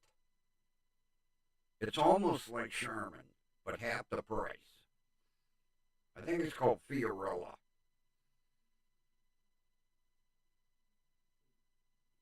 Because I was telling the one cutie cashier one day, I said, you have to read the fine print. And I says, the green label only has 214 sheets per roll. The blue that I have here has 250 sheets per roll. I said, you're getting more for your money here. looked at me like, yeah.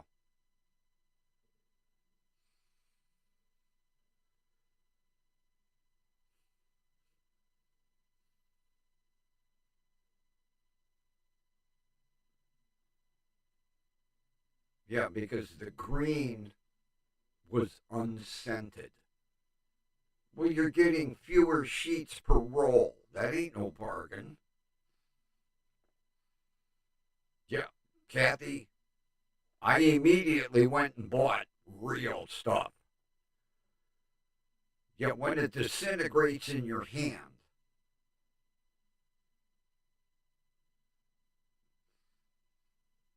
Christ, they have better toilet paper in public toilets. Although, remember the dispensers that basically gave you one sheet at a time, like this, about this size? They were little square dispensers, and you pulled up, and you got a sheet like this big. Who ever thought that up? I was like,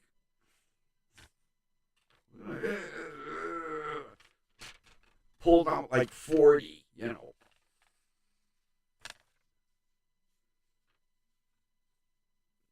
Yeah, they were like this big. Like, what are you going to do with this? He had to pull like 30 or 40 of them out, you know, to be safe.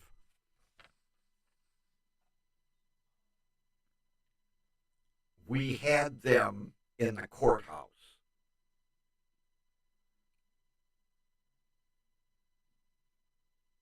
Every frickin' toilet in the courthouse had them stupid little dispensers. I always made sure, oh,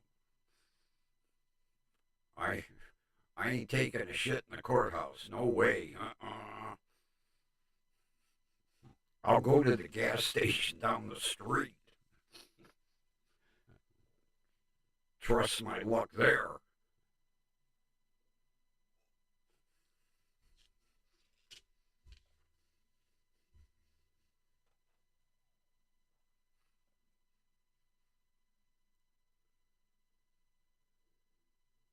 And then I bought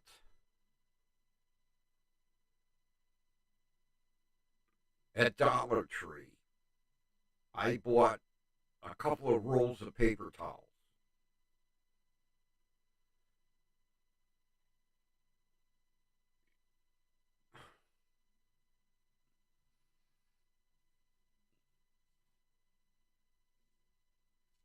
Hang on a second. I have to for the effect. Oh, come on.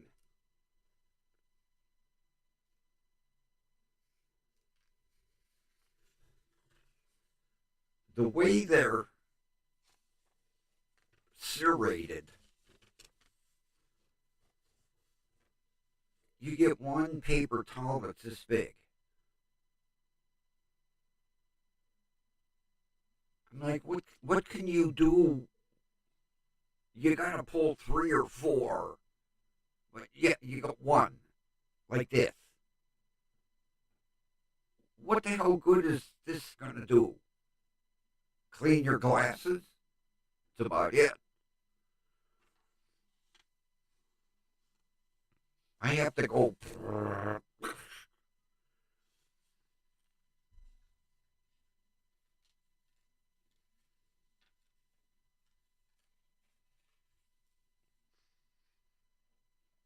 I mean, I think they were, well, buck and a quarter roll. You get what you pay for.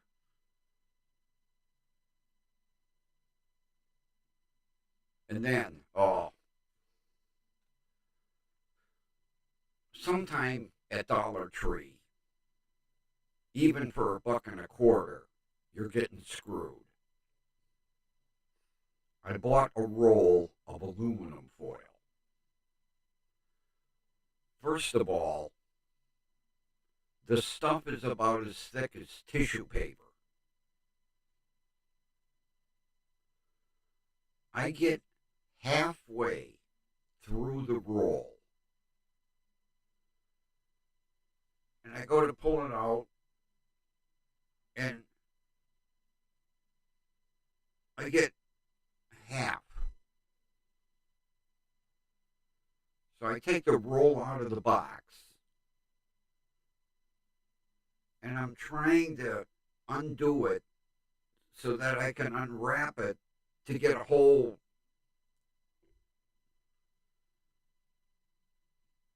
It won't. No matter what I do, the next time I go to pull it out, I get half. I took the roll and I threw it in the garbage. And I bought Reynolds wrap. Almost. I never saw aluminum foil as thin as this stuff was. And then, like I say, the roll is what? A foot, 12 inches? About for the first half of the roll, I got the full 12 inches. The next time, I got 6.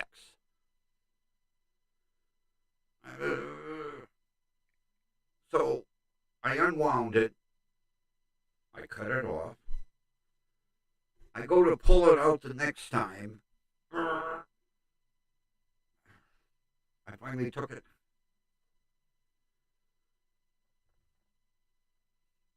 And bought Reynolds wrap. I paid the money. Now when I pull out 12 inches and I need 24, I get 24 by 12.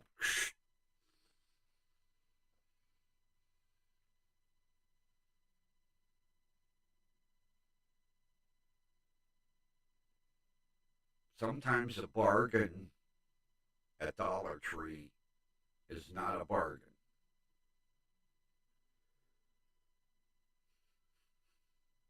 What else did I buy there that I got screwed over on?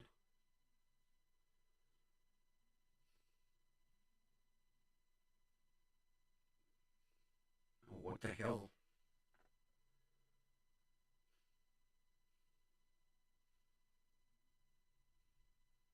I can't think. There was something else that I ended up throwing in the garbage because it just pissed me off.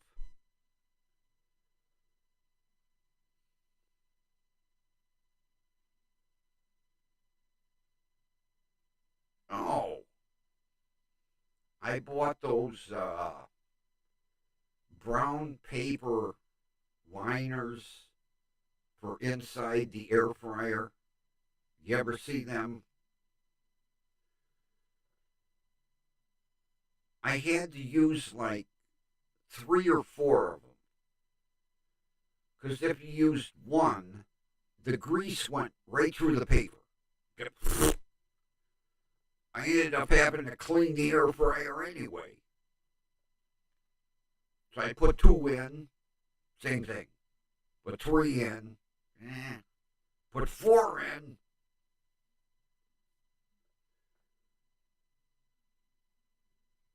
They were so goddamn thin, you could see through them. I bought them so I could keep the air fryer clean.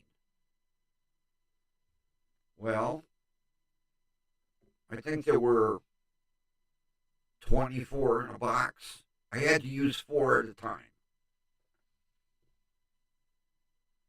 I was like, I'll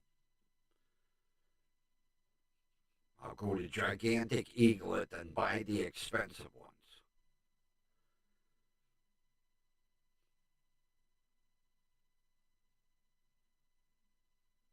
Where did you get them from?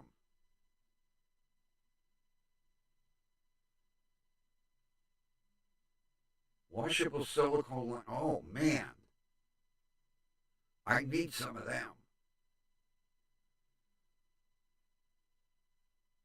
I didn't know they made anything like that because I hate cleaning that thing all the time. Oh, what a pain in the ass. Not that I use it that much, but it's nice if it's clean and you use it and you take the liners out, it's clean.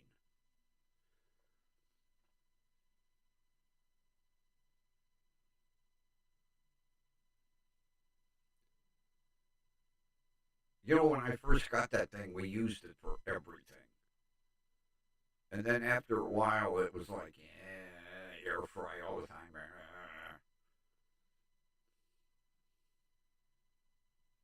I only use it now for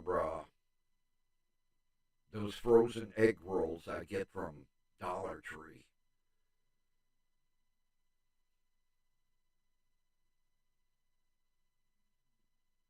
I was on a chicken wing kick for the longest time. Then I started growing feathers, and I was like, okay, enough of the wings. Although I would go to Gordon Food Service and get a big bag of wings.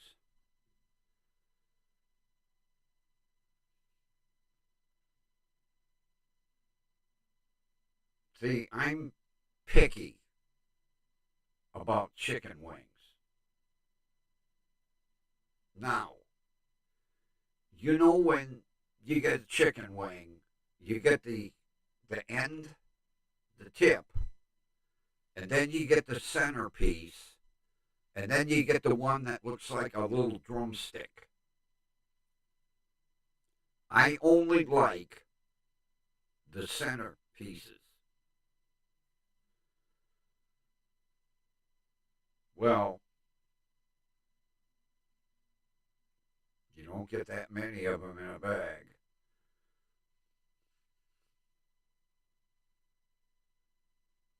That's like, everybody thought back, and people still think this way, that every kid loves a drumstick. Not this one.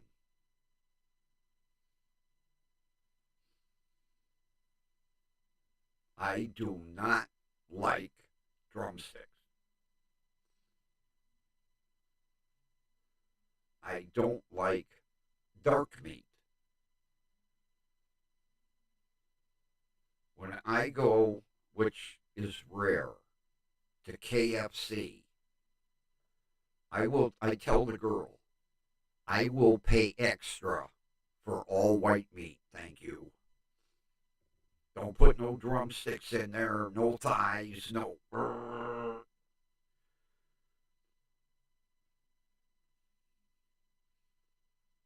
If you think of it, let me know. I would like to get them. Washable silicone liner. Oh man, that would save me a headache.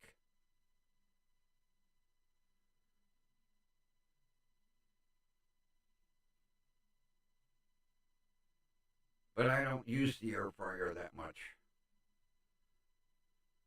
The newness wore off. When we first got it, man, we air fried everything. I remember my kid made a cake once. I couldn't believe it. He told me, I'm going to make a cake. You're going to what? I'm going to make a cake in the air fryer. I said, you can't make a cake in the air fryer. Oh, yeah. It turned out wonderful. I couldn't believe it. A cake in the air fryer. But I think after like 6, 7 months, it was like, I don't even want to look at that air fryer. I say the only time I use it now is when I buy them frozen egg rolls at Dollar Tree because it does a wonderful job on those egg rolls. Oh, but I haven't done wings in ages.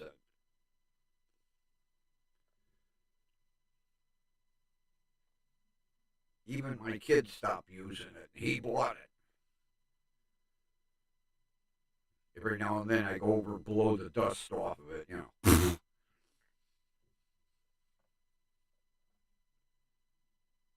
Although I'll tell you what, it's an amazing device. When he brought it home, I bitched. I was like, what the hell did you buy one of them for? A piece of crap. Then he made a few things in it, and I was like, wow.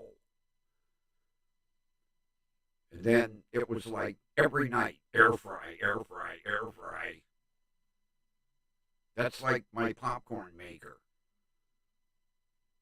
I don't even want to look at the popcorn maker in the cupboard. I bought that thing and I was making popcorn every single day. Put it in the box.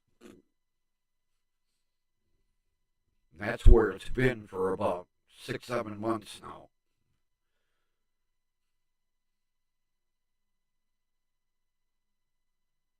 But if you think of where you got them from, I would like to get some of them. I really would. That sounds like a miracle item there. Take them out, dry them, good to go. Speaking of good to go, uh-oh.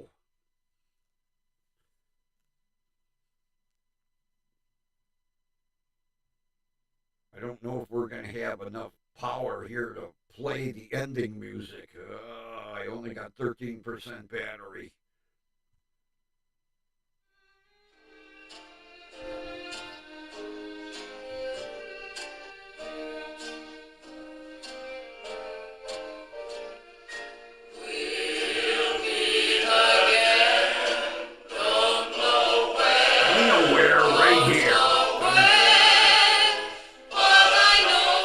Everybody, have a wonderful rest of your evening.